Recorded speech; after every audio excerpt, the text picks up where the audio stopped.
Hi, my name's Phoebe and I'll be cooking a meal for you today. We'll be cooking garlic and herb pasta bake and eat in mess.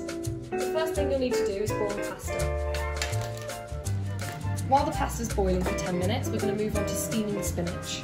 I'm using about 5 of these, and this is just to make the meal a bit more healthy. Next, we will be combining the garlic and herb cheese with the cream. Next, because we like our pasta very garlicky, we're going to add an extra garlic clove, just for taste. I've just tasted it and I've decided it needs more garlic.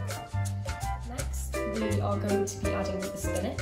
So now the pasta has been boiled and cooked, we're going to add the sauce. So I've just washed my tomatoes and I'm going to chop them up so that I can put them on top of the bake. So now our tomatoes are all on, we're going to add our grated cheddar cheese. Now we're going to bake the pasta bake for 25 minutes at 200 degrees. So now we're moving on to dessert and we'll be making eat and mess. So first we're going to be cutting and hulling the strawberries.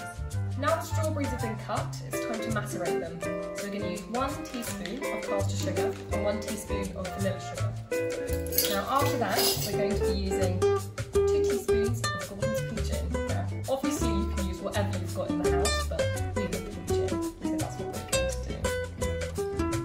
do. So now I'm going to whip the cream, and you're going to want to do that until it's thick but it's not soft.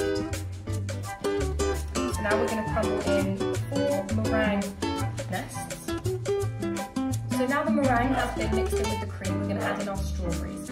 Remember, keep some left in the bowl so that you can add that for decoration later on. So now that's been plated up, you can decorate it with your strawberries. And there you have it, a nice meal.